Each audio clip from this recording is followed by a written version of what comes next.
أهلا بيكم. وقبل ما نبدأ ما تحرموناش من اللايك تقديرا للمجهود اللي بيتم، وكل سنة وانتم طيبين. دكتور حامد، دكتور الطب الشرعي اللي متعنا بحكاية غريبة قبل كده، هتلاقوها في وصف الفيديو. كان وعدنا ان عنده حكايات كتير وقرر يشاركها معانا. النهاردة حب يشارك معانا حكاية مرعبة وجريمة هيكشفها شبح ظهر في مسرح الجريمة. تابعوا معانا النهاردة أحداث مخيفة وتفاصيل مرعبة في قناتكم، قناة قصص الرعب، جرعة أدرينالين. معاكم معتز محسن، ويلا بينا يا مرعبين.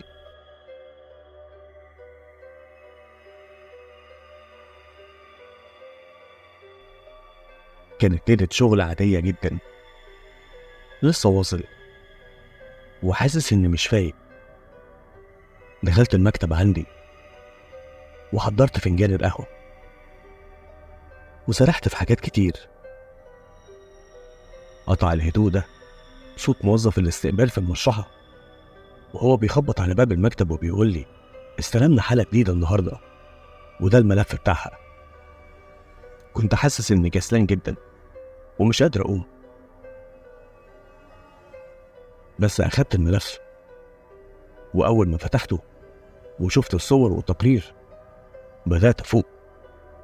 بصيت على اسم ضابط المباحث اللي بعته، لقيته صديقي المقدم وليد. بدأت أفحص ملف القضية.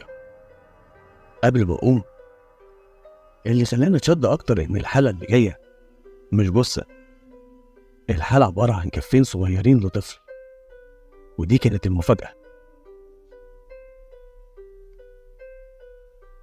كلمت المساعد بتاعي وطلبت منه يجهز الحالة عشان أبدأ شغلي. جهزت نفسي ودخلت. طبعا الكفين اللي فاضلين بدأ يظهر عليهم علامات التحلل. بدأت أشتغل وبدأت أبص عليهم وأعايرهم، وبدأت تبان المفاجأة. مش طبيعي أي حد يوصل ضوافر إيد ويسيب الإيد التانية. اللي أغرب إن في إيد باين عليها إن لونها غامق شوية والإيد التانية فاتح. أنا بدأت أشك في حاجة. أخدت عينة من كل إيد وطلبت تحليل DNA عشان أفهم أكتر. استنيت وطلبت التحفظ على الحالة لحد ما يجي نتيجة التحليل. إحساسي بيقول لي إن في حاجة مش صح. عدى 3 أيام لحد ما جه التحليل. كان فعلا كلامي صح وشكي كان في محله إن في حاجة مش صح.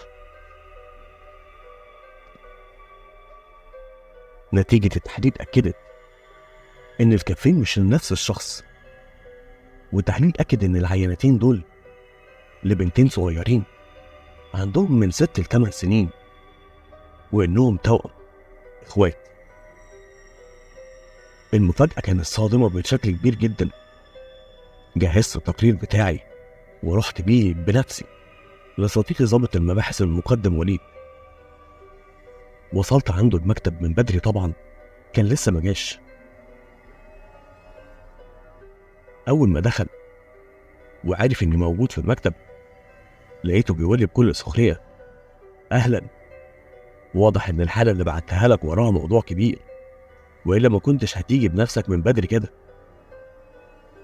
طبعا عرضت عليه نتائج التحليل، وأول ما بدأت أشرح له إننا قدام جريمة بدأت علامات الاهتمام تبان عليه وبدأت ملامحه تتغير، خصوصا أول ما عرف إنهم أطفال. مسك تليفونه وبدأ يعمل كذا تليفون عشان يعرف أي معلومات، إذا كان في أي حالات اختفاء تم الإبلاغ عنها أو أي حالة إصابة لبتر، خاصة في الأطفال. وطلب مني التحفظ بشكل كويس على العينات وعلى الحالة لحد ما يتم الكشف عن أي معلومة. فات أكتر من شهر ومفيش أي أخبار. وأنا بتابع بشكل مستمر مع المقدم وليد، وبكل حزن أروح أفتح التلاجة أبص على الكفين الصغيرين.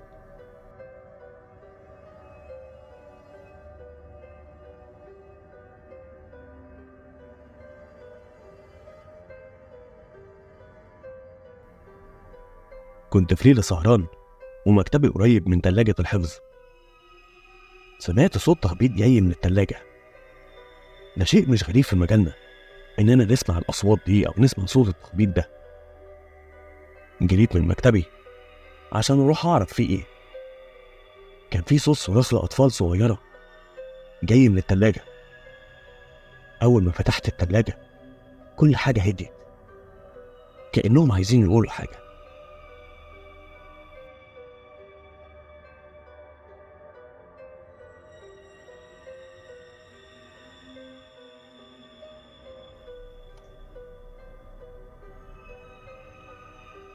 بقى عندي حالة أرق غريبة بعد ما سلمت نتائج التحليل، حاسس إن في حاجة في الموضوع، أتمنى إني أعرفها. عملوا إيه أطفال لسه صغيرين بالشكل ده عشان يحصل فيهم كده؟ ومين عديم القلب اللي ممكن يعمل كده في أطفال لسه ما تعرفش أي حاجة في الدنيا؟ الأسئلة عمالة تلف في دماغي وعايز أعرف الإجابة. النهاردة أول مرة أحس إن الليل طويل، وخاصة إن جوايا حاجة بتقولي إن في خبر ممكن يظهر قريب. فعلا مكالمة جاتلي وأنا لسه مروح من المقدم وليد، لقيته بيقولي إن في 3 حالات اختفاء ومحتاجني معاه عشان نجمع عينات من أهالي الضحايا عشان نطبقها بنفس العينة. ما كدبتش خبر وجهزت أدوات سحب العينات وطلعت بسرعة. اللي كان محيرني أكتر إنهم لما لقوا الكفوف الصغيرة دي كانت في مقلب زبالة كبير، العربيات من أماكن مختلفة بتجمع الزبالة فيه. أول حالة وصلنا ليها كان في الشرقية. الضابط خد كل الإجراءات اللازمة ووصلنا عند أول أهالي ولادهم مختفيين. لما دخلنا عند الناس دي كان البيت شكله بسيط، ومن النظرة الأولى عرفت إن مش دول الأهالي اللي بدور عليهم. بس برضو عملت شغلي، جمعت العينات المطلوبة ورحنا للمكان اللي بعده. ما حسيتش إنهم هم، بس المكان التالت ده هو اللي كان غريب. رحنا على بنها، وصلنا للست اللي مقدمة البلاغ. الغريب إنها مقدمة البلاغ في المعادي وموجودة في بنها. لما دخلنا عند الست اللي مقدمة البلاغ علامات الحزن باينة عليها، بس في حاجة مش صح. خدنا العينات وكنت محتاج عينات من الأب. عرفنا منها إنه مسافر، وطبعا ما وضحناش أي حاجة. كل اللي بلغناه للست دي إننا عندنا معلومات عن الأطفال المفقودة عشان طبعا الضابط يقدر يتحرك براحته. بس المقدم وليد حب يعرف ليه قدمت المحضر في المعادي. وضحت إن بيت زوجها هناك في المعادي، وده المكان اللي اختفى منه البنتين. المقدم وليد طلب من الست إنها تدينا العنوان بتاع الشقة أو تيجي معانا. فعلا وضحت إنها هتيجي معانا. لما وصلنا لعنوان البيت اللي كانت موجودة فيه استغربت أكتر لما عرفت إن زوجها طلب يعرض الفيلا والبيت للبيع. المقدم وليد طلب إنه يدخل في المكان يحاول يعرف أي معلومة، مع العلم إن النتيجة المبدئية للتحليل بتقول إن في قرب غريب جدا بين الست دي والحالة اللي لقيناها. بس كنا منتظرين الزوج يجي عشان نشوف العينة عنده. المكان كان عادي ومفيش فيه أي علامات، وخصوصا إنهم نقلوا كل حاجة للبيت التاني في بنها.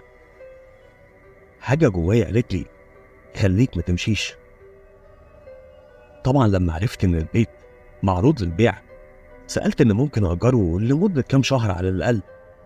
عندي شغل كتير، محتاج مكان هادي زي ده عشان أقدر أشتغل فيه. الست رحبت طبعا، زوجها واضح إن قدامه لسه فترة علشان يجي، ولسه محدش عاوز البيت. طبعا المقدم وليد عمال يبصلي وهو متأكد إني حاسس بحاجة أو ممكن أوصل لحاجة، بس كل اللي طلبوا مني إن لو حسيت بأي خطر إن لازم أبلغه بكل شيء، وهو يقدر يتحرك أحسن مني.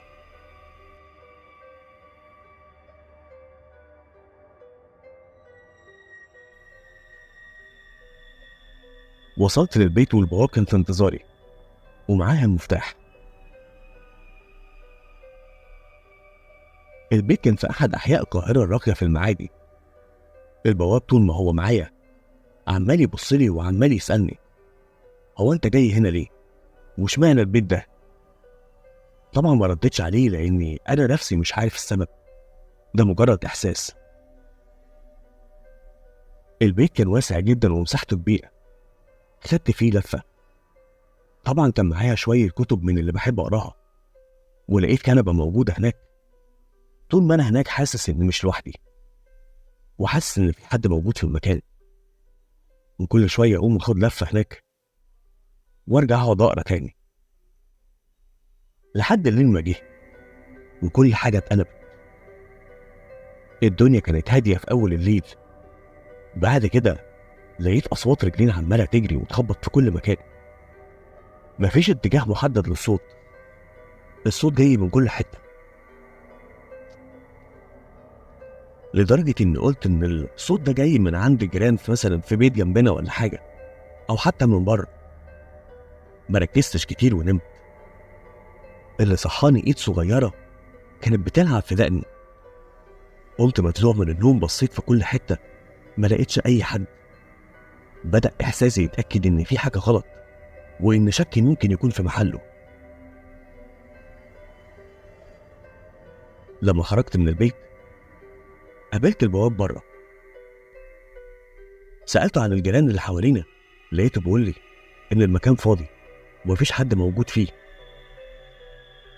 ولما سألني عن السبب قلت له عادي،